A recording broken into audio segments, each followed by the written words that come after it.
Well, good evening. My name is Russ Matthews from City Bible Forum, your host for this evening. If this is your first time coming to The Edge, we want to welcome you. For those who have been to the Edge event in the past, welcome back.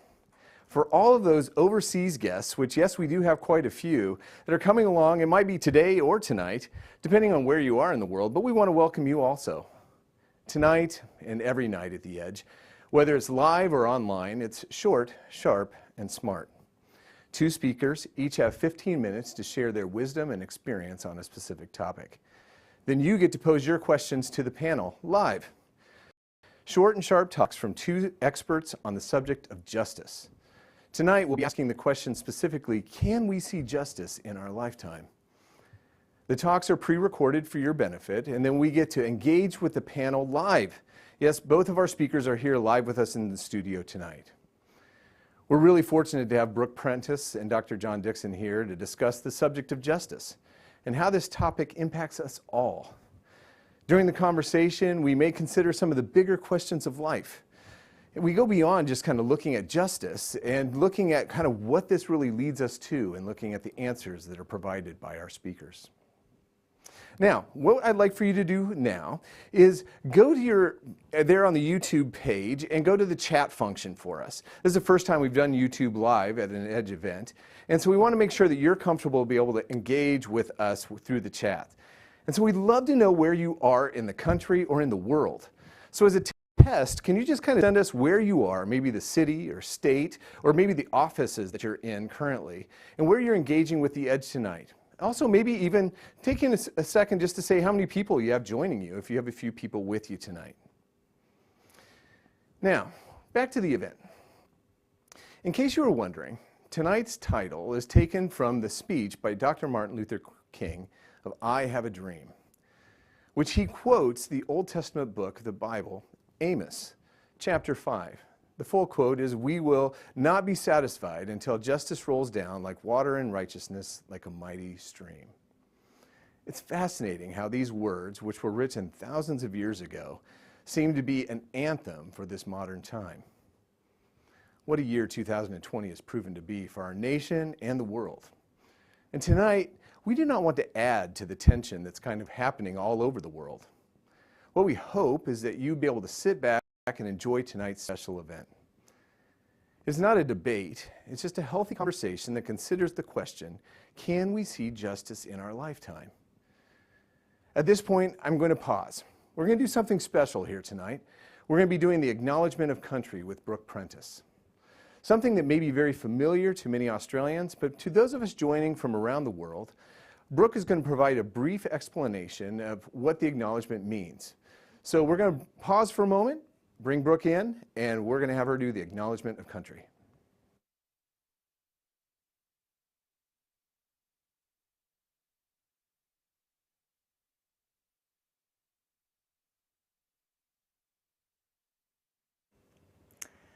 It's an absolute privilege to be able to bring an acknowledgement of country this evening for this event.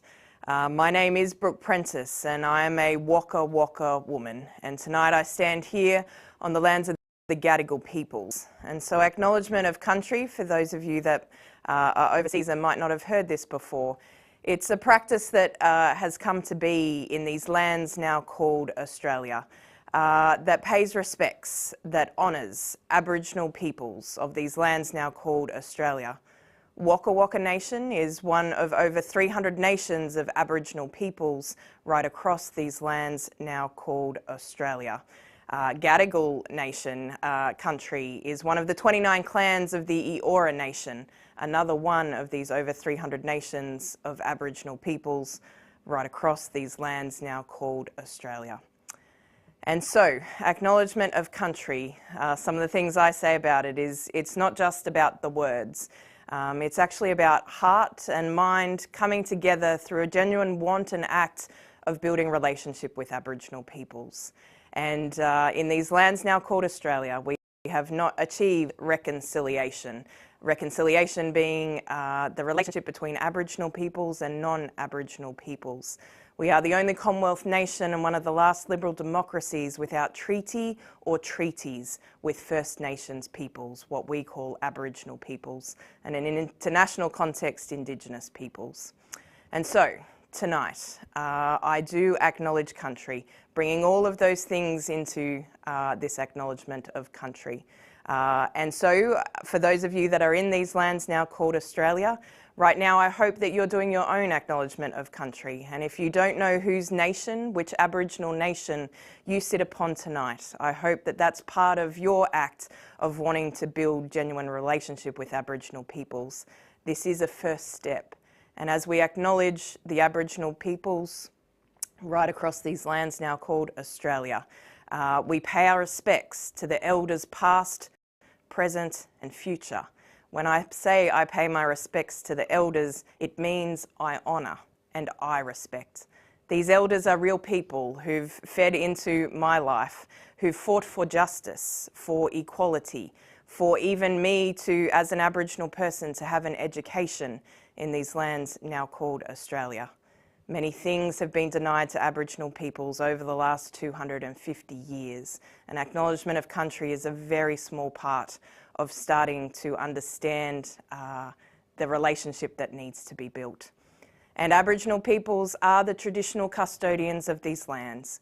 We have never ceded sovereignty. And so my prayer, my hope, as these traditional custodians appointed by the Creator to care for country, country being all land, all waters, all sky, all trees, all plants, all birds, all animals, all fish, all mountains, all rocks, and all peoples. You heard me say I'm a Waka Waka woman, and tonight I'm on Gadigal country. I'm a visitor. Even though I'm Aboriginal, I'm a visitor to another Aboriginal nation. And so I take posture of visitor. As I think about Gadigal country, the Eora Nation, the 29 clans, as taught to me by Uncle Ray Davison, I think about all of country. And so tonight, as we gather right across these lands now called Australia, and those of you in an international context, I also ask you, do you know who the Indigenous peoples are of the lands you sit upon tonight? And if you don't, to please go and find that out, as it's part of all of our stories that bring us together tonight. And so, in the words of many elders across all of those 300 nations of Aboriginal peoples, they remind us with these words, care for country and country will care for you. Tonight, I promise, and I hope you promise as well, to walk softly and gently across these lands. And may this be an invitation to relationship and to friendship, and maybe even one day to reconciliation. Thank you.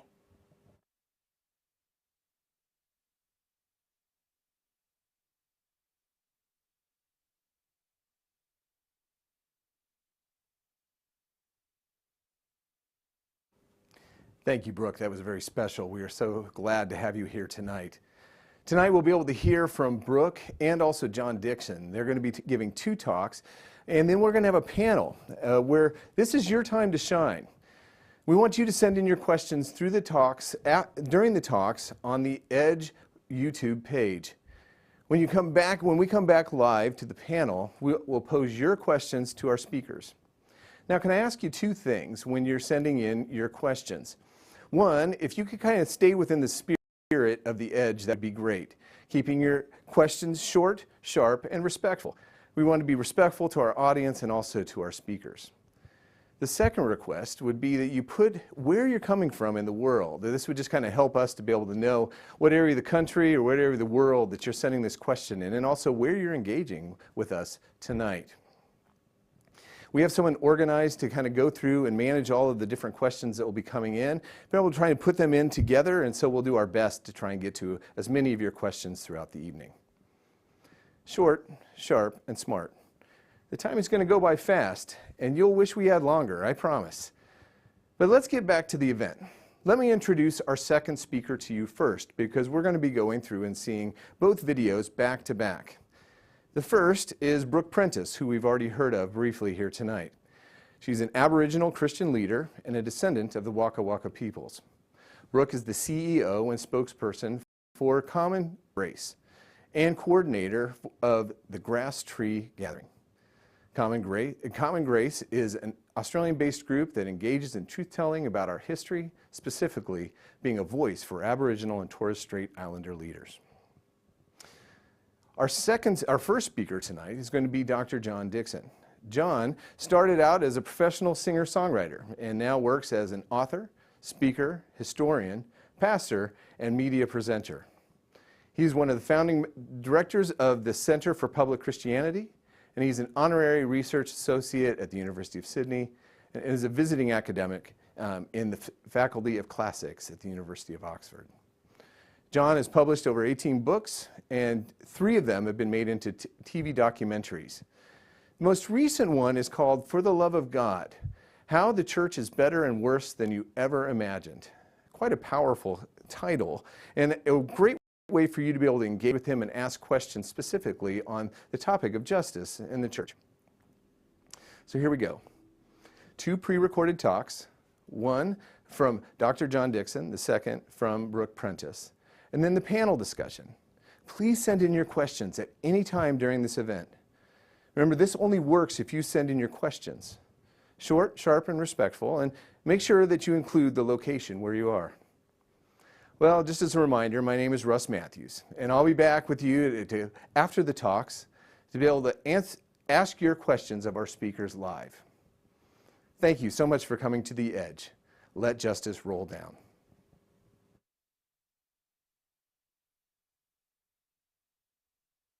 Last year I had the most amazing experience visiting Australian aid projects amongst Syrian refugees on the Lebanon and Jordan borders.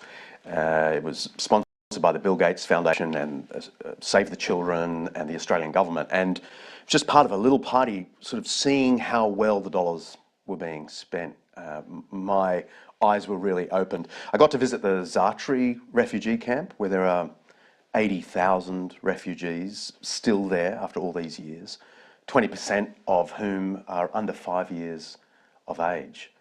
I also visited the Bekaa Valley, where there's, again, hundreds of thousands of refugees waiting for settlement, where the Australian government is working to overcome child labour, sex trafficking, and of course, looking after people who are freezing in winter and starving for lots of the year.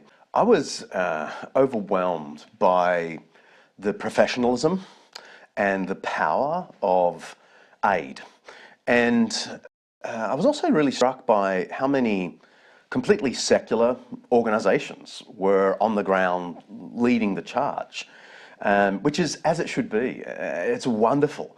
But I was profoundly reminded how different our modern humanitarian spirit is compared to the ancient world.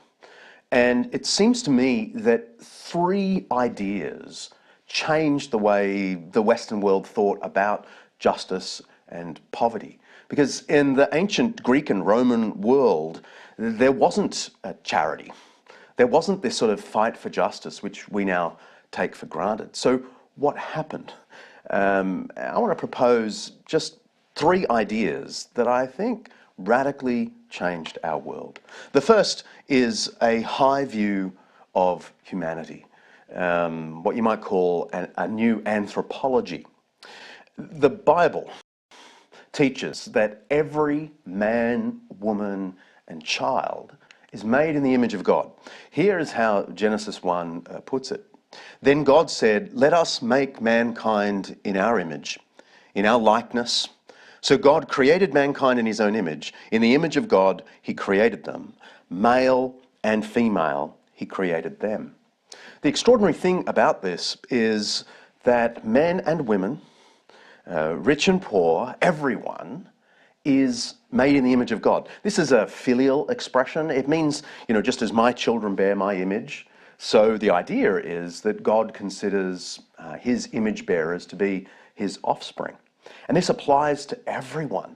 This is so unlike the way ancient pagans, whether in Egypt or Babylon or Greece or Rome, thought about the human being. They believed that nature had set some human beings above others. This notion of the image of God changed everything as this Jewish theme in Christian hands began to convert Greeks and Romans to a new view of humanity. This is Nick Spencer explaining how this impacted our world. I think probably the most important, identifiable, recognisable thing that people can be grateful for Christianity is when they look in the mirror in the morning. What are you seeing there? It is by no means self-evident. You don't have a barcode on you that tells you how much you're worth. You don't have a barcode on you that tells you anything about your intrinsic identity. The idea of who the human is, a someone rather than a something, a someone irrespective of the fact they may not be able to afford a mirror to look into in the morning.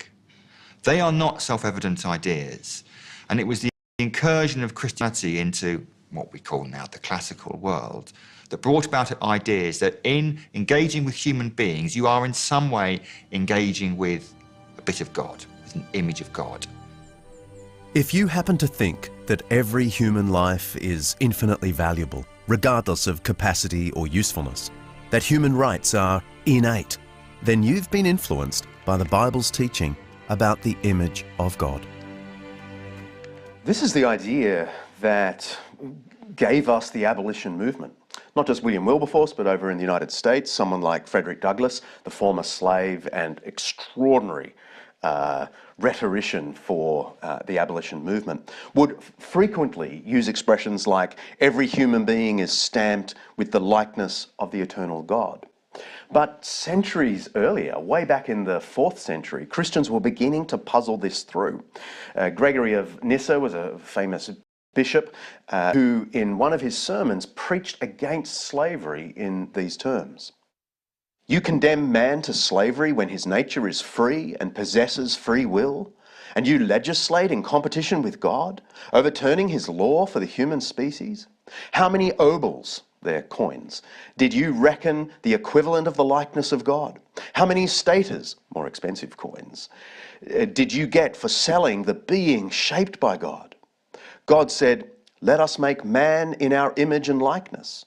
But has the scrap of paper and the written contract and the counting out of obols deceived you into thinking yourself the master of the image of God?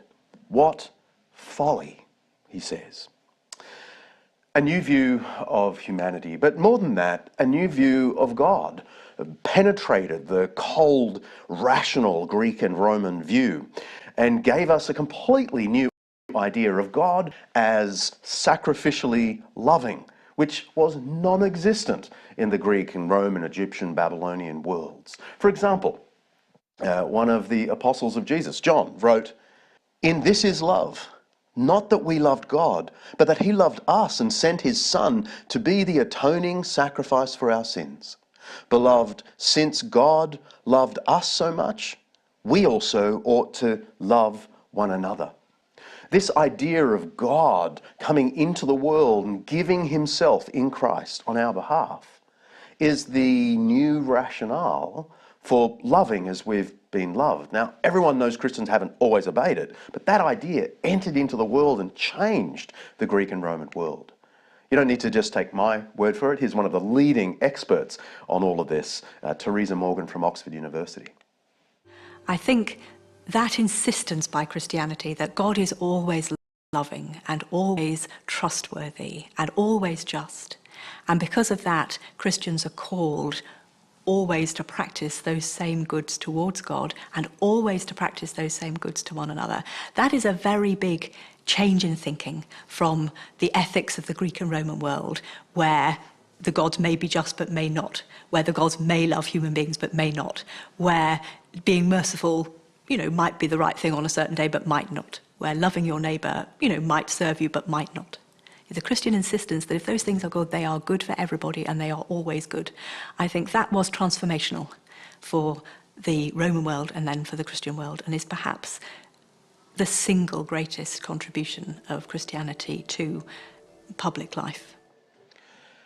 A high view of humanity, or anthropology, a new view of God, theology.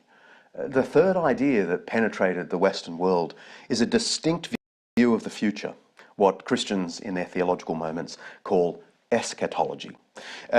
Most pagans in the ancient world thought the world was on an unchanging loop, just constant cycle, and therefore no real change could ever happen. The Jewish idea exploded that because it said that a kingdom was coming. The kingdom of God would overthrow justice, establish peace in the world, and make love to reign. Now, Jesus inherited this view of the kingdom of God, but he said it was in some way present now. And so people should live now for the principles that will one day reign supreme. Justice is coming, and so justice should be performed now. Love is coming, and so Christians should love one another. This is everywhere in Jesus' famous Sermon on the Mount, but it's also in the later Christian writings, like the Apostle Paul in Romans 13 says, "Love your neighbour as yourself. Love does no harm to neighbour, therefore love is the fulfilment of the law. And do this understanding the present time. The night is nearly over, the day is almost here. So let us put aside the deeds of darkness and put on the armour of light. Let us behave as in the daytime." People often think that because Christians believe in a kingdom come, they don't worry about this earth. Now, of course, there are Christians like that. But a passage like this makes perfectly clear that's not how it's meant to be. It's precisely because we know a kingdom of love is coming, we can see the light coming above the horizon, that we get busy now, loving, doing justice. A new view of the future changes how we act now. And speaking historically, I think one of the ways this transformed our world is in the establishment of hospitals. The Christians reasoned that although they couldn't heal people like Jesus healed people, Jesus' healings were a sign of what God will ultimately do in the kingdom come. So let's get busy doing what we can now with our limited resources to heal people. And this gave us an explosion of hospitals, beginning in the 4th century with a man you may never have heard of, Basil of Caesarea, over in the middle of Turkey. He established the world's first hospital with 6 different departments for lepers, for the aged, for just the generally sick, and so on. And he established this in about the year 370. About 20 years later, there was another hospital, the first in the Western world, established by this woman, one of the wealthiest women in the Roman Empire, Fabiola. About 390, she establishes this infirmary. She sells all of her possessions and builds this hospital. We read from a contemporary account, "Fabiola disposed of everything for the benefit of the poor. First of all, she founded an infirmary and gathered into it sufferers from the streets, giving a nurse's care to poor bodies worn with sickness and hunger. How often she carried on her own shoulders poor filthy wretches, tortured by epilepsy. How often did she wash away the purulent matter from wounds which others could not even endure to look at." We now take this for granted, but Fabiola's hospital was then replicated down south toward Naples, then over into France and Germany and England and Spain. Over the centuries, this became a dominant feature of the Western world, the free hospital for everyone. It comes from this idea that we've glimpsed the future when all things will be mended, so we do what we can now to mend bodies as best we can. It seems to me these are the 3 ideas that changed our world. A high view of humanity, in other words, a new anthropology, a new view of God, or theology, and a distinct view of the future, eschatology. Thank God these things are now so embedded in our culture that secular humanists are every bit as good at all of this stuff as Christians. But my point is, these are the 3 ideas that gave our secular humanism its energy from way back in the early Christian centuries to today. Let justice roll down. 4 important words that when put together mean something. Let justice roll down. A piece of poetic imagery, a quote by Martin Luther King Jr., a Bible passage from Amos 5:24. Let justice roll down, a dream, a prayer, a statement. Let justice roll down is also a message for all of us. It's actually a message dating back as far as 760 BC, right through to here in the year 2020. But before we go for a trip down memory lane, let us centre on the year 2020. We've been through a lot, haven't we? From the bushfires to COVID-19, to floods, to Aboriginal deaths in custody and the global Black Lives Matter movement, to living through a global climate crisis. I turned 40 years old this year in 2020, and for the first time in 40 years, I celebrated my birthday on Zoom. George Floyd died on my 40th birthday. I wonder, where do you place yourself right now in the year 2020? Tonight, our stories weave together. We've been brought together in this very moment as you listen to my dreams, my prayers, my statements. You'll listen to the call on my heart as it calls to yours, calling through truths, stories and reframes, calling through my lifetime, colliding into your lifetime and challenging us in our lifetime. So let's go back to that trip down memory lane. Martin Luther King Jr. quoted Amos 5:24 in full. Let justice roll down like waters and righteousness like an ever-flowing stream, in his letter from a Birmingham jail written on the 16th of April, 1963. Tonight, I actually could have just read Martin Luther King Jr.'s letter in full, because whilst written in 1963 and for the context of the United States of America, it has application to the year 2020, application to these lands now called Australia, and application to each one of us, to you and to me. I encourage you to actually go and read his letter in full. And you know, Martin Luther King Jr. has long been an inspiration for me. And I learned his I Have a Dream speech off by heart in year 12 at high school when we studied the American Civil Rights Movement. Sadly, I didn't learn in school of our own Aboriginal civil rights leaders or of Aboriginal history, our own Aboriginal leaders like Martin Luther King Jr. But more on those Aboriginal leaders shortly. For a long time, I've also been inspired by Martin Luther King Jr.'s quote, "Injustice anywhere is a threat to justice everywhere." That quote actually comes from the same letter from a Birmingham jail. And to put into perspective a timeline on Martin Luther King Jr.'s I Have a Dream speech, it was delivered 4 months later after this letter, 4 months after this letter, on the 28th of August 1963. And then Martin Luther King Jr.'s I've Been to the Mountaintop speech was delivered 5 years later after that, on the 3rd of April 1968, the day before he was killed. Killed for dreaming of justice, killed for praying for justice, killed for making statements on justice. Following his quote, "Injustice anywhere is a threat to justice everywhere," Martin Luther King Jr. follows that sentence with this: We are caught in an inescapable network of mutuality, tied in a single garment of destiny. Whatever affects one directly affects all indirectly. This is why tonight isn't just about Martin Luther King Jr. It's not just about me. It's about all of us. I wonder, do you know the name of William Cooper? If you know his name, do you know his story? If you know his story, have you read his letters? He was a prolific letter writer. Martin Luther King Jr. makes a call to the white moderate. William Cooper makes a call to apathetic white people. And tonight I call to 97.2% of the Australian population. We are calling to you through the generations. Over the last few years, I've shared this non-exhaustive list of injustices that have faced Aboriginal peoples, injustices in these lands now called Australia. Tonight I share them with you. As you listen, please put aside feelings of overwhelmedness, distrust and questions, because they're the things that are preventing us seeing justice in our lifetime. I hope you can focus your heart, take a posture of lament and find hope in the action as we centre on the statement, "Let justice roll down."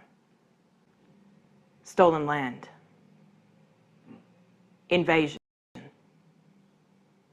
dispossession, lack of treaty and treaties, massacres, genocide, ecological destruction, lack of recognition of the frontier wars, stolen wages, slavery, poverty, stolen generations, loss of languages, forced removal from homelands, lack of return of ancestral remains, lack of protection and destruction of sacred sites, the new stolen generation, stolen lives, lack of closing the gap, life expectancy gaps, high rates of suicide, high rates of prison incarceration, high rates of juvenile detention, not consulting or respecting Aboriginal people's environmental rights,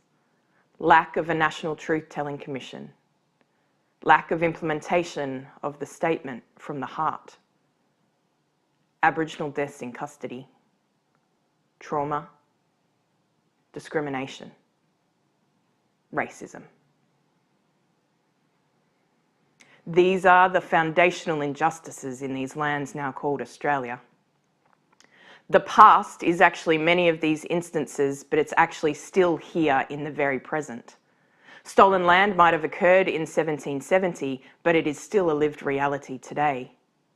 The past affects the present. Stolen wages was a real event, real events that occurred in many of our elders' lives. These elders are still alive today and still fighting to see the money they did hard labour for without being paid a cent from the age of 10 years old. And if we don't take action, these injustices will affect our future. The 339 recommendations from the 1991 Royal Commission into Aboriginal deaths in custody still await implementation. Their implementation will prevent Aboriginal people dying. I've talked about the year 2020 being a wake-up moment for Australians, and we've actually had many wake-up moments, but I'm claiming 2020 as the wake-up moment. And I've been calling for Australians to actually stay awake, because the previous times that there's been these wake-up moments, Australians have fallen back to sleep. My prayer is that 2020 becomes our wake-up moment where we stay awake. But if you think this is just the social trend of the moment, the latest thing of 2020, the woke moment for woke people, you haven't listened deeply enough. This is not a social trend. It's not the latest thing. This is not a woke moment for woke people. It is your wake-up moment where you stay awake and hear the stories, calls and cries, in fact screams across 2.5 centuries in these lands now called Australia, but actually across millennia, across the entire world, including 2,000 years ago when a man named Jesus walked this earth. Remember I said I didn't learn about the great Aboriginal leaders through my schooling? You probably didn't either. So if this is the first time you've heard William Cooper's name, or if you think it is an injustice to actually be called a white moderate, an apathetic white person, come and sit down with me for a while and let's talk about incredible Aboriginal people who held the dream and the prayer, made statements and took action to let justice roll down. Or actually, maybe just start with Googling them. And so we remember Cooman, Bennelong, Barangaroo, Pemulwuy, Truganini, Jandamara, William Cooper, Pearl Gibbs, Albert Namatjira, Sir Pastor Doug Nicholls, Vincent Lingiari, Udjuru Noonuccal, Charlie Perkins, and also those that have died at the hands of injustice. John Patt, Cameron Doomadgee, Mr. Ward, Miss Dew, Wayne Fella Morrison, David Dungay Jr., Tanya Day. And maybe you might even need to Google Jesus and justice. I know I didn't become a Christian until I was 21 years old. I thought I'd never been told about Jesus and his calls for action for justice. But actually I had. Remember I said I learnt the words of that I Have a Dream speech off by heart? Well, I realised when I became a Christian, I hadn't listened deeply enough to Reverend Dr. Martin Luther King Jr. And then I heard the stories of Jesus and justice strengthened through the stories, voices and writings of William and Catherine Booth, and today through great Aboriginal Christian leaders like Auntie Jean Phillips. Let us not forget injustice anywhere is a threat to justice everywhere. I've asked myself the question throughout my entire life, will I see justice in my lifetime? But actually, if I'm honest, I haven't spent much time asking the question. I've just been driven by my actions to see justice in my lifetime. I've been driven by this and have taken action since the age of 11 years old when I suffered racism and was told a racist Aboriginal joke to put me down, to put me in a place. One of the places I've actually seen hope in these lands now called Australia is through Common Grace. In the year 2020, I became the CEO of this movement, but have been part of the movement from when it launched 6 years ago. And this is where it's not just about me. Common Grace is a movement of peoples pursuing Jesus and justice. We collectively envision and work towards a world where we are led by Aboriginal Christian leaders to see friendship and reconciliation in our lifetime, where those who come to our shores for safety and asylum are welcomed with compassion, where there is an end to the epidemic of violence against women and churches and faith communities are safe places for victims of domestic and family violence, where even in the midst of a climate crisis, God's beautiful creation is protected and restored. This is part of hope, my hope, because people keep joining the movement. We are a growing movement. You can be part of this movement. And why is there hope? Because together, I feel less tired and less alone. Together, we feel less tired and less alone. And so I ask, can we see justice in our lifetime? Yes, but I need your help. Your help comes in the form of listening, learning, accepting the invitations, taking action for justice. My biggest light bulb moment, or maybe even heartbreak, or maybe it's my staying awake moment in the year 2020, has been as an Aboriginal woman. I'm part of 2.8% of the Australian population who is Aboriginal and Torres Strait Islander. I've dedicated my life to seek justice, but I need the rest of the 97.2% of Australians to seek justice with me. I need you. Can we see justice in our lifetime? Yes, but it's actually, we need to stop asking the question and instead let's make it a statement. Let us see justice in our lifetime. This is the dream, the prayer, a statement. Will it be your statement, or will you continue to be a white moderate who stays stuck in the questions? Why can't they just move on and get over it? Is now really the right time to be protesting? Shouldn't all lives matter? Let us see justice in our lifetime. Let justice roll down. Will it be a statement that you allow as words to spill from your own mouth as you have conversation with your friends, your family, your work colleagues? It does mean taking action, individual action and collective action. It means saying, I will do something to make a difference. Often, it is the one truth, the one story, the one reframe, that you are away from clearly seeing your place in the struggle, the path before you, and the call on your heart. Will it be the one truth of the injustices that Aboriginal peoples have faced for over 250 years, like stolen land, stolen wages, and the massacres? Will it be the one story of one of those Aboriginal people I named earlier, like Barangaroo, Albert Namatjira, or Tanya Day? Will it be the one reframe, no longer a question, but a statement? Let us see justice in our lifetime. Let justice roll down like waters and righteousness like an ever-flowing stream. Back to the edge. Thank you so much, Brooke, and thank you, John, for the talks that you gave here this evening. Actually, we gave obviously previously, but we really appreciate the input we were able to get from you, especially on the topic of justice. What we'd really like for you to do is, again, as a reminder, if the audience would be willing to go in and ask your questions. So you may have a lot of questions that would have come from our two speakers here tonight. Brooke Prentice and also John Dixon join me live here tonight, as you'll be able to ask your questions directly to them. And so we're thrilled to be able to engage with them on the topic of justice. Can we see justice in our lifetime? Well, I'm going to kind of take this one myself. I'm going to ask them the first question just to kind of get things going. But we do have quite a few questions from our audience around the world. I mean, it is exciting to be able to see that we have people actually joining us for The Edge in every single state around Australia. But also, we even have people coming from Manila, the Philippines, PNG, and other countries that are joining us here tonight at The Edge. So welcome to you, and thanks for coming along. Please keep asking your questions over on the right-hand side, and we'll make sure we get your questions to our speakers as soon as possible. But as I said, I'm going to take the first question. And because I've had the privilege of working with both of our speakers here over the last few weeks, one thing that really kind of stood out to me was an interesting incidental kind of connection between the two of them, is that they wear their history on them. And so I really found it really quite fascinating when I got to hear, I've heard the story from John, but also getting to hear Brooke's story about the fact that they don't just wear jewelry around their neck, they're actually wearing history around their neck. And so would you guys just mind taking a moment just kind of explaining kind of the connection of what it is that you're wearing around your necklaces? Brooke, you want to go first? Sure.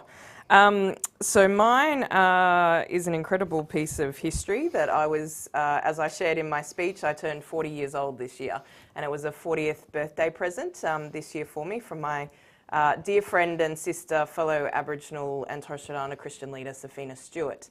But the history of this incredible piece of woodwork is that it was made by an Aboriginal person from the Aboriginal community on Croker Island, which is in Western Arnhem Land in the Northern Territory, but actually in the 1940s. And it was gifted to Methodist missionaries, and their daughter passed it on to Safina, who passed it on to me. And so it's actually a shield and is a sign for a protector. So that's the significance of that and how it relates now to my story. And so for me, it's a symbol of shield and protector and all of those things. Fantastic. Thanks for sharing that with us.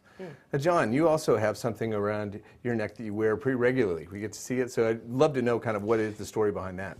Well, it's nowhere near as meaningful as Brooke's, but mine's a little bit older. It's a 2,000-year-old Roman denarius from the time of Jesus. Oh, there you go. So it's Emperor Tiberius on the front, his mum, Livia, on the back. Right. And it was the most used coin in the ancient world in the 1st century. Right. And someone lost it, and it was found 2,000 years later. There you go. And is in my hands now. All right, fantastic. So both of you wear a bit of history around your neck, and also gives you opportunity to kind of engage on the topics that probably are pretty close to your heart in so many different ways. So fantastic. Thanks so much for sharing both of those with us. Can I ask you a question first, Brooke? I mean, unfortunately, our questions have kind of gone down here for a moment, so we're going to go ahead and just go to my question, so I hope you don't mind. I'm going to jump right in. And based on what you shared in your talk, can you go deeper into the value of justice in your life and also your community? Yeah, so justice, I think, for any Aboriginal person, we experience injustice at such a young age, so it becomes part of your life at such a young age, and that's usually... for me, it's in primary school, and it's usually our first experience of racism. And then, you know, sitting down with our parents for them, my mum, to explain to me what had happened and what this meant, and then you find out about all of your family and so forth and what's happened. You know, my mum still remembers walking into a shop with my great-grandmother, who was told by the shopkeeper, "We don't serve Aboriginal people in here," and kick them both out. And that's been with my mum since she was 6 years old. And so we know that things aren't right, that we are treated differently and treated poorly, and so you have that quest to make things different for justice to come. And I mean, it's not the same word, but freedom. And when we look at Aboriginal languages is really important. And I don't have my language. That's part of one of those injustices because of the impacts of colonisation. Right. And so, but there was a story where a younger Aboriginal person was talking to one of the elders and said, "Oh, Auntie, what's our word for freedom?" And the auntie was a linguist who'd done lots of work in Aboriginal language, and she said, "Oh, Bub, we didn't have one." And the younger person was a bit confused and said, "What do you mean we didn't have a word for freedom?" And the auntie said, "Well, when you always had freedom, like we did pre-colonisation, you don't need a word for it." And when we bring that back to justice and what was here pre-colonisation, whole systems of law and governance, you could look at the Aboriginal map of Australia, those 300 nations, and think this was the most civilised societies the world has ever seen, instead of how colonisation came in to view us as primitive, as nomadic hunter-gatherers, when we had whole systems of governance and ways of being and interacting with our neighbours across all of those nations. And so what does it mean probably not to have justice today? And we know what it means to have justice, equality, equity, to embrace our leadership as the world's oldest living continuing cultures. That's a gift. It's an incredible thing to think about, the world's oldest living continuing cultures. And to see how we're treated today, we've got a long way to go to see justice. There you go. All right. Thank you for sharing that. That was great. And also, make sure you send in your questions. Wow, we've got quite a few questions kind of coming because of the talk and all that, so we're going to get to those here in just a second. But thank you for sharing that. But John, one other thing I want to ask you, because I've always wanted to ask this question of you, because we were able to engage with your series on the most recent series as far as the best and worst that ever has been imagined as far as For the Love of God series. It's quite a confronting topic, you know, and also the whole subject of justice, especially in regards to the church history. I'm curious, just kind of like if you wanted to elaborate on any more from the 4 points that you had in your talk, but also some of the things in regards to justice, specifically with the church. Well, the church was born out of a sense of justice. Right. I mean, justice is at the very heart of the Christian faith. Right to the idea of Christ dying on behalf of our sins, so that we might not be punished, but be free and forgiven, because Christ has taken that judgment on himself. I mean, at that highly theological level, there's justice. But then, all the way through Jesus' teaching, there is the call to embody that same willingness to love as we have been loved by God. And that's the biblical notion of justice. I mean, it's a complicated topic, even defining justice. And Aristotle in the ancient world had a particular view about giving people what was their deserving based on their station in life. But none of us today believes in Aristotle's view of justice. Because he believed that the good and the great, the wealthy, deserved more things than the slave class. And that's justice. It's justice because it's what's owed to them given their station in life. The biblical view blew that out of the water and said that everyone is equally precious and they deserve kindness, and where kindness is not shown, that is injustice. There you go. Thanks. Well, two very different but also connected ways of looking at justice, really, as far as in our history, looking back at the church and also our country's history. Now, there's a whole bunch of questions coming in, and so I'm going to go ahead and just kind of jump into the questions, if that's okay with you guys. The first one is from Sue in Western Sydney, and she actually says the Old Testament allowed people to become slaves. To become slaves. So do we just move? Okay, we moved to the top. In the year of Jubilee, sorry about that, Hebrew slaves were to be freed, but not foreign slaves. How do we reconcile that? It would have been terrible to be a non-Hebrew slave, right? This is a complicated question because there are so many different kinds of slavery. Jewish slavery was a very different thing from Roman slavery, which was a very different thing from Greek slavery, which was a very different thing from the transatlantic slave trade, which is a very different thing from the slavery that took place in Australia. So very different kinds of slavery. The most important thing, I would say, to bring out of any discussion about the Bible and slavery is that there is a form of slavery that is allowed in the Old Testament. It's more like bonded labour than it is capturing people and enslaving them. By the time you get to the New Testament, there's a clear trajectory. So then in the New Testament, the Apostle Paul not only says that the slave-master relationship should be modified so that you're equals, he actually said, if you can get your freedom, grab it, right? So in the New Testament period, the Christians didn't have the power to overthrow Roman slavery, but they did say, if you could get it, take your freedom. And that is just the germ of a thought that began to grow in the 2nd century, in the 3rd century, in the 4th century, and we can track what Christians were doing, the only people in the Roman world who were trying to overthrow slavery in their own way, without the kind of monumental political effort that eventually bore fruit in the modern world, but they were doing their best to overthrow slavery. My point is there's a trajectory. There's a trajectory. Yeah, right. Thank you. Thank you. Thanks so much, Sue, for sending in that question. Also, we've got another question from Scott in Sydney X, who says, Brooke, what do you believe is still necessary for reconciliation to be achieved? Yeah, so I think the starting point is to realise we haven't achieved reconciliation, and I often share it as a story of my own life. As a 17-year-old in year 12, I thought reconciliation would be achieved by the year 2000. And what that meant for me, the 1990s were the decade of reconciliation, and what that meant for me is that I would have true equality, that we would have treaty by the year 2000, and that there would be an end to racism. And I thought that was achievable by the year 2000. And here we are 20 years later, still without those three things. But they are actually achievable in our humanness. And the faith aspect for me adds the extra ability to see that happen. And so, you know, reconciliation is hard. Often we talk about conciliation. You know, the original instructions from King George to Arthur Phillip, who came here and colonised in 1788, were you are to conciliate the affections of the native peoples, showing them kindness and amity. So when we think back to the previous conversation about kindness, it reminded me of this quote.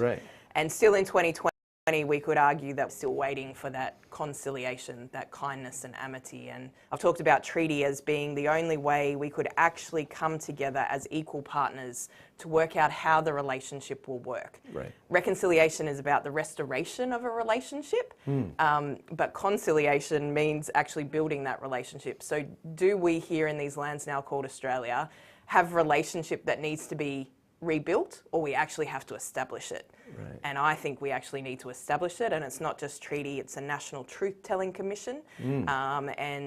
With Auntie Jean Phillips, who's one of the most senior Aboriginal Christian leaders in Australia, her and I ran a Truth-Telling Commission. The Australian government has pushed back on it for, well, 250 years, as well as treaty, but basing it on the South African model and the Canadian model as well. And I wanted to show a model to Australia, and we did it as Christians, which meant telling the truth about Christian mission and the way the Bible has been abused towards Aboriginal people, and all of those things as well, because that's part of the truth-telling.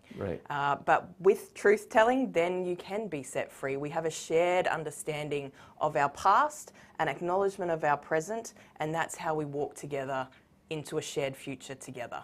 And as 2.8% of the population, as Aboriginal and Torres Strait Islander peoples, the Indigenous peoples of these lands now called Australia, we can't do reconciliation on our own. And so that's where, you know, particularly one of my messages is extending the hand of Aboriginal friendship. That is extended, and it's up to non-Indigenous people when they come on the journey. But we are being called into relationship. And from the Christian perspective, Jesus calls us into that relationship, to love your Aboriginal neighbour as yourself. And, you know, I've got another talk that says it's something like 90% of Australians don't know an Aboriginal person. And there's really no excuse for that in this in 2020. Our population in Brisbane and Sydney alone is 1/5 of our total Aboriginal and Torres Strait Islander population. And so it's about how you see us, and that reconciliation is possible. And so I still want to believe in it, that it's possible, but it's hard when we face so much injustice and people being so racist and those sorts of things. So it's bringing together a whole bunch of different ideas and concepts and people. It's not just one people group that's trying to do it. It's actually all of us really need to be able to do that. Yeah. What you're saying. Yeah. Right, great. Well, thank you for sharing that. Now, all right, so let's get to the next question. We'll go to Lizzie in Perth. How can I speak about the Black Lives Matter movement in truth when it simplifies as violent, unnecessary rioting? How can I explain the relevance to an Australian or to Australia? I don't know if either one of you want to take that one on. There's a lot of discomfort about the Black Lives Matter official movement because it has been seen as provoking these riots and so on. Right. I worry, though, that the bad behaviour is being used by those who don't want to acknowledge the motif, the important motif of Black Lives Matter.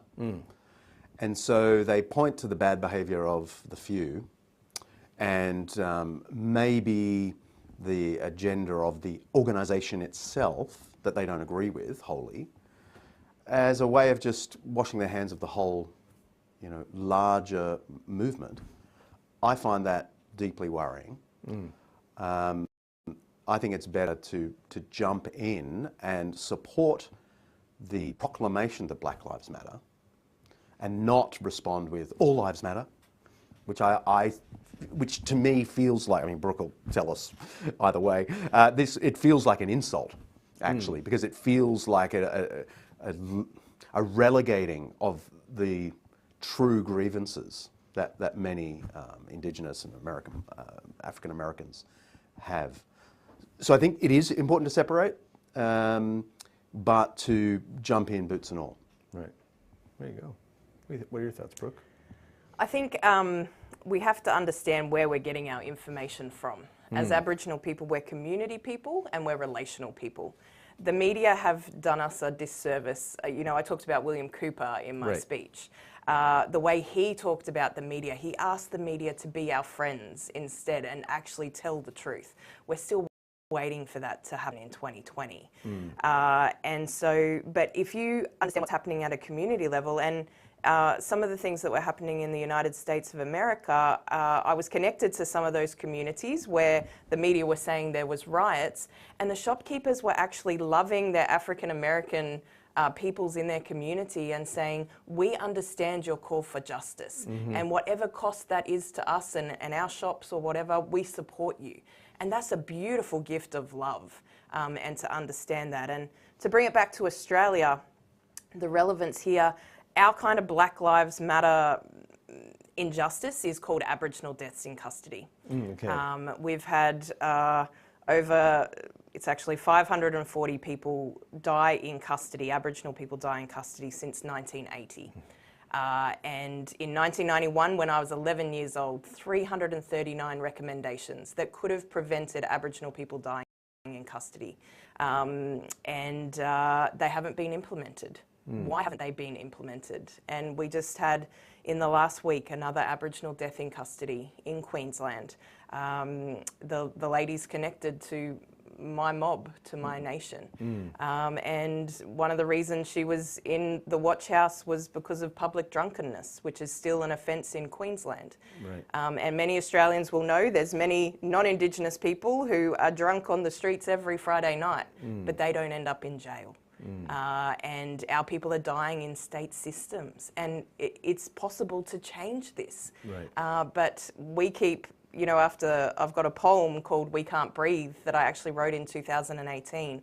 So there's great similarities with what's happened with African American people in, We Can't Breathe. And we had a case here in New South Wales, David Dungay Jr., who said 12 times, I can't breathe, and they didn't believe him, and he died. And this is a tragedy. And this isn't just an Aboriginal issue. This is for all of us in these lands now called Australia. Do Black Lives Matter? Aboriginal lives matter? Because the history shows that they don't, but now is the time for them to matter. And we've been in solidarity with Black Lives Matter as a movement. And as part of the movement of Black Lives Matter in the United States of America, has been incredible African American pastors and reverends and Christian leaders, but where's their story being told? Right. And so this is where you have to actually understand what's happening at the community level, at the relational level, and actually find the true voices and to bring that back to how it's relevant here. And the other thing about Black Lives Matter and its relevance to these lands now called Australia, as an Aboriginal person, I'm a black person in this country. Indigenous people in North America, Turtle Island, are not considered black. So they're Indigenous and then black African American.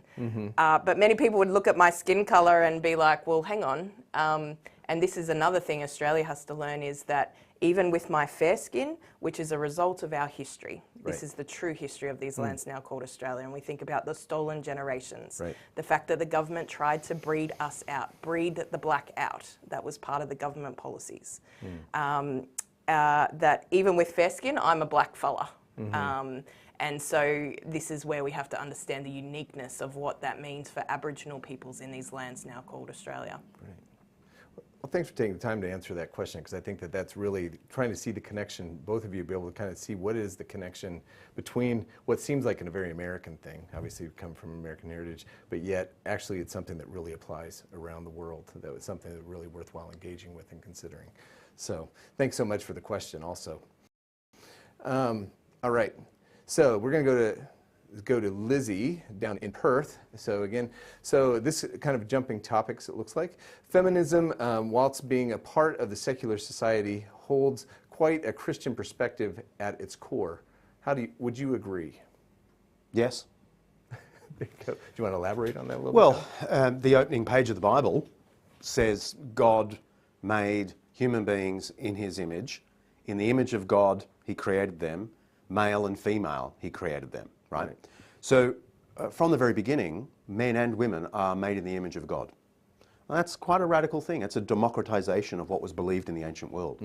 Pharaohs and kings were the images of the gods, but their wives weren't. Right. And here is the Bible saying, no, well, all human beings, men and women, are made in the image of God. You track that through to the life of Jesus, and Jesus' interactions with women are striking, to say the least. And there's a lot of nerdy historical Jesus research on Jesus' interaction with women and how that would have played and how remarkable it was and how he brought women into his teaching so that they became exemplars of the spiritual life. That is remarkable. The early Christian movement for the first 3 or 4 centuries was overwhelmingly women. In fact, it was one of the criticisms of the Christian movement by Greek and Roman intellectuals. It's a bunch of women, and that's a reason not to be interested in Christianity. But the Christians saw it as a badge of honour. Of course, it went pear-shaped pretty well, pretty quickly. And, that there's a sad, dark history of oppression of women by the church. Right. What are your thoughts on it? Well, obviously being the woman yes. in the group, so probably thanks so much, John. I think as I sit here as an Aboriginal woman and the intersection of both of those, there's still injustices for us as women. And so, yes, I agree. I think it's then how we live out the practice of those Christian principles. And even, the passage from Genesis 1:26 and 27, that we are made in the image of God, from the Aboriginal perspective, that was denied to us in that very moment on the 26th of April 1770, when Lieutenant James Cook, on first seeing Aboriginal people, the Guigal peoples, which isn't too far from where we're sitting tonight, and on first seeing the Guigal peoples, his response was to take out his gun and shoot at us, and then the massacres that followed. Pre-colonisation, our population, there's over 1 million Aboriginal peoples. We still haven't recovered to that population in the year 2020. And so it's then the practice that's played out, I think, is where we've got the work to do. Right. There you go. And the Christian principles of that practice. Right.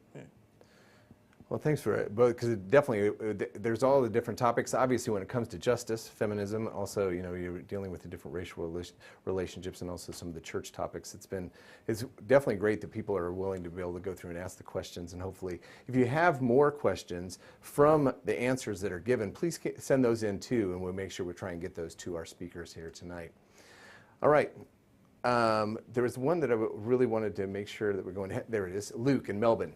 So, how can we manage or encourage or implement genuine structural and societal change to truly reconcile these injustices?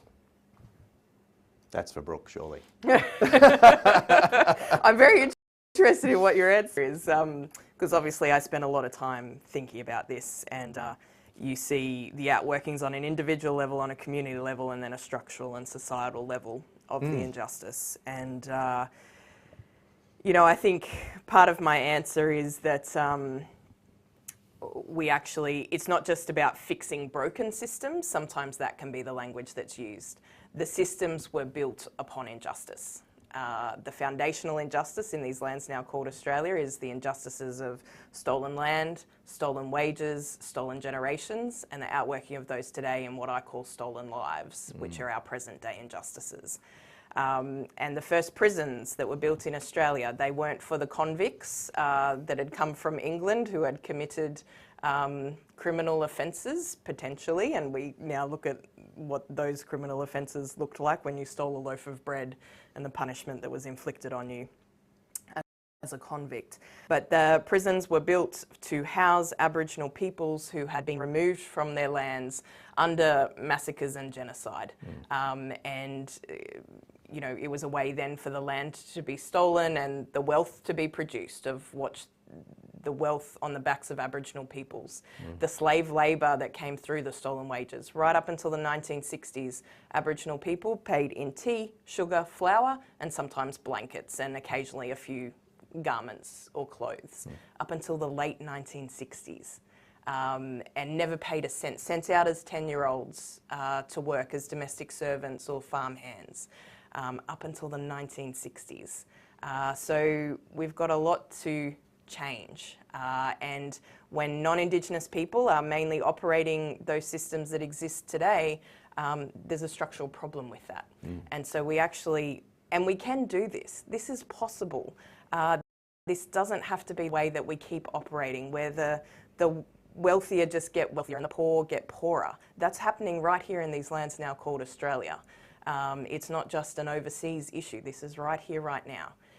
But it takes the will of the people to want to bring the change, to hear the cries of Aboriginal peoples over 250 years.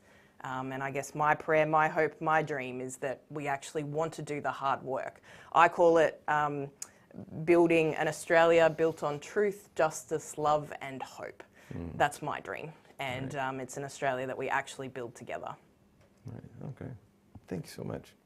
John, did you want to? Oh, I'm not going to have the wisdom for the structural changes we need. All I know is that we're not going to be able to do anything unless majority Australians are willing to admit how bad it is for Indigenous people and how we are, majority Australians are complicit in it.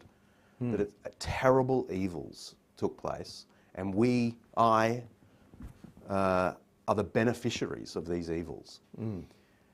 This should be second nature for a Christian to admit, because confession, I'm in the wrong, please forgive me, is at the very heart of what Christians keep talking about. So it ought to be second nature for Christians. It sadly isn't always.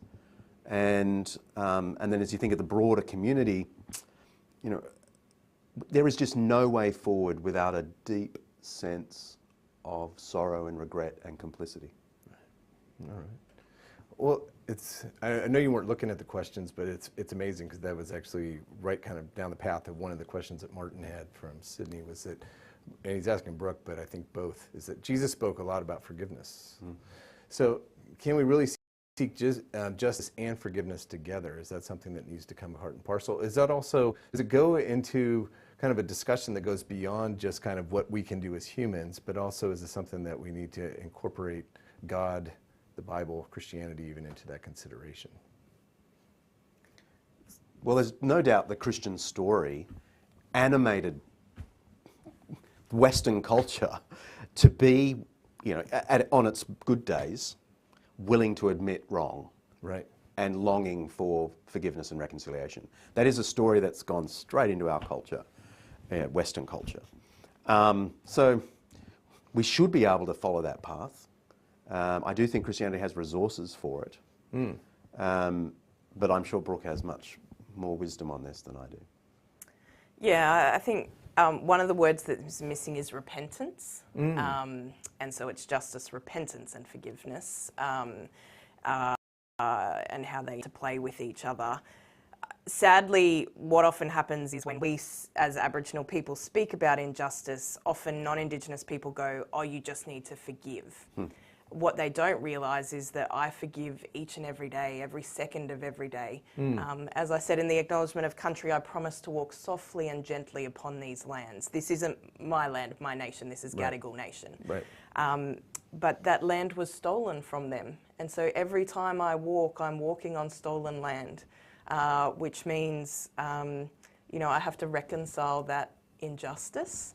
And every time I experience racism, including racism in the church, I know that there is deep racism in the church. It still confuses me because that means that we're not loving each other. And the racism you're experiencing in the church is an even deeper kind of cut and scar that you carry with you. But I forgive. And I am forgiving in every one of those actions to still be able to extend the Aboriginal hand in friendship. And, you know, we talk about these words like reconciliation and even recognition, and they've been used interestingly in the political in Australia. And I've co-written 2 papers. One's reconciliation without repentance and recognition without dignity, and the postponement of Indigenous justice in Australia. And so reconciliation must come with repentance. And that means you embrace the things like lament and grieving and mourning. And one of the things I say is to come on the journey with us as Aboriginal peoples. It means living life together. And that means you carry your joy and your celebrations, but also your sorrow and your lament, because we're sharing that story together. And so I say, to come on the journey with us means sitting together in our pain. That's not just Aboriginal people's pains, that's non-Indigenous people's pain, who might not even realise the pain that they carry from what they have been part of, the privilege and what they've benefited from. But sit together with us in our pain, stand together against injustice, walk together in truth and friendship, and pray together for change. And all of those are actions. And so to bring about that picture, we have to take action. But don't misplace the forgiveness and place it the Aboriginal peoples that we're angry and we need to forgive. We have forgiven. Most Aboriginal and Torres Strait Islander people are Christian, and we understand that as a Christian practice. And so it's how we will do life together in love. There you go. There you go. That's fantastic. Thanks so much for the answer. Thanks also for the questions, and we really appreciate you keeping them coming in. And so, all right. There's a question from Sally in Pitttown. It says, can someone talk about the tension between social justice and evangelism? So maybe we need to explain that word, but how do we marry these two in a faithful way? If you want me to go first, I'll go first. My view is that they're not in competition at all. Okay, interrupt. So evangelism is thanks, advancing the Christian gospel that Jesus died on a cross for your sins and rose again so you could have eternal life, right? Proclaiming that is evangelism. Social justice, which is not a word that you find in the Bible, but let's just go with it for now. Seeking to make everything right in the world, okay? That's a very deeply Christian thing. And the church has been on about it since the very beginning, as I mentioned in my talk. You know, they were freeing slaves from the beginning. They were building the first hospitals, building charities and so on. We can call that social justice. They're not in tension because, to my mind, and not everyone agrees with me on this, the church's mission in the world is evangelism, proclaiming Christ, the gospel to the world. But the DNA of the church is to do good at every turn. Right.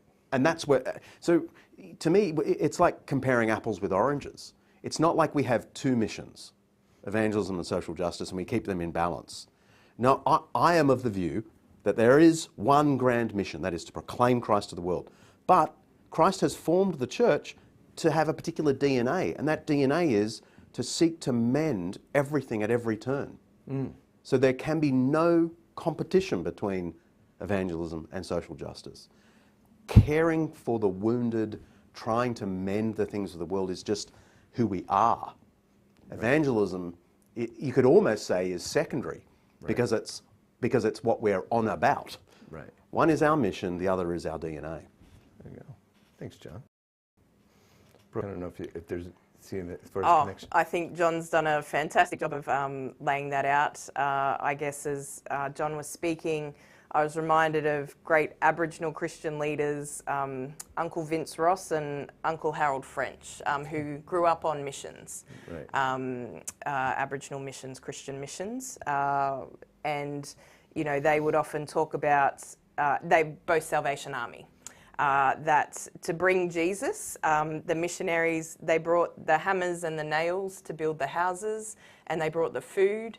And because it's hard to learn about Jesus when your tummy's rumbling. That's the stories that they tell. And so, you know, for me, that's justice and evangelism going hand in hand with each other. Right. And so, yeah. All right. Thanks for also just kind of the historical aspect, but I really appreciate both of those answers. And also thank you for your question. Now, I did say one thing at the very beginning of tonight, is that you were going to wish that this was longer. And there are quite a few questions that we need to go through, or that we would love to be able to kind of connect with tonight. But we've actually come to the end of our evening, if you can believe it. And we have come down to the last question, and it's the one that we started the evening with. And so first, I really want to take the time to thank you both for being here tonight. This has really been just a wonderful, engaging conversation. It's a fascinating, I think it's just beginning to scratch the surface of kind of the discussion on justice, because there's so many other components and elements to it, but I think you've really been able to open the door to so much of that, and we really appreciate you being part of that. But I need to ask you both the question, and I'll start with you, John, if that's okay, and we'll go to Brooke to kind of finish it off. Do you think we can see justice in our lifetime? We can see hints of justice. I am of the view that true justice will only come in the kingdom. And from the beginning, the Christians saw it that way. The kingdom is coming, and that's when justice will really come. But because we know it's coming, we need to get busy acting like it's here now. It'll only be partial. Some days we'll have great successes, some days no successes. But we keep going because we know the values that will be eternal. We know that there is going to be justice and love for eternity. So that's the ultimate motivation to get busy doing them now. All right. Thank you, John. Brooke, can we see justice in our lifetime? Yes. And I'm seeking it in my lifetime, which means that it's measurable and it is achievable. And so, you know, we can implement those 339 recommendations to stop Aboriginal people dying in custody. And we've got this thing called closing the gap in Australia. Like, we die 11 to 17 years younger than the non-Indigenous population in Australia. It's the world's worst life expectancy of any Indigenous peoples groups in the world. It's right here in these lands now called Australia. We can change that. That injustice does not have to exist. So we can see justice in our lifetime, and that's what I'm working towards. Right, great.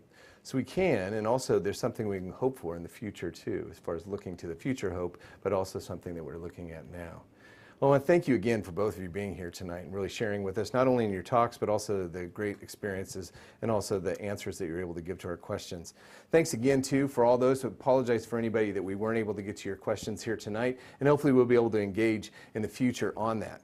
And that's actually what I want to kind of finish with here this evening, is not only thanking John and Brooke for being here this evening, but also you for being here at the Edge.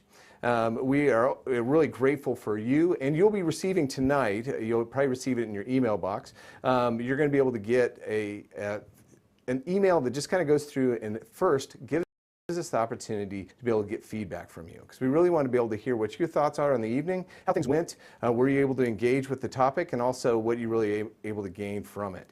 So we'd really love to hear from you. So make sure you take the time to go through and click that box and just go through and fill out the feedback form. This should only take you a couple minutes to be able to go through and fill out. It really will help us for future EDGE events, because we hope to be doing this throughout this year and also next year. Also within that, one other thing that we're going to be engaging with is we give you the opportunity to continue the conversation. And we have a podcast from the Bigger Questions with Rob Martin that goes through, and he has an interview with Tim Costello on the topic of justice coming from tonight's conversation. We hear Tim Costello's story of facing the many social injustices and challenges in the world today, and how we can react to those, and also how we can address the whole issue of human suffering. And so, again, it's just more content and opportunities for you to engage in the topic of justice. Also in the feedback form, if you have questions, send those to us, and we'd love to be able to engage with you personally on the topic of justice, and also on some of the other topics that were here this evening. Well, we want to thank you so much for tonight. We want to thank this wonderful team here at Corporate Technology Services, Audio Advice, Dr. John Dixon, and Brooke Prentice for being here tonight with us. It's really possible because of all those that have been working together to make it happen, but also because you're a part of the evening. And so hopefully you enjoyed this evening. But again, my name is Russ Matthews with The Edge. We hope to see you at the next EDGE event, where we take the next topic to the edge.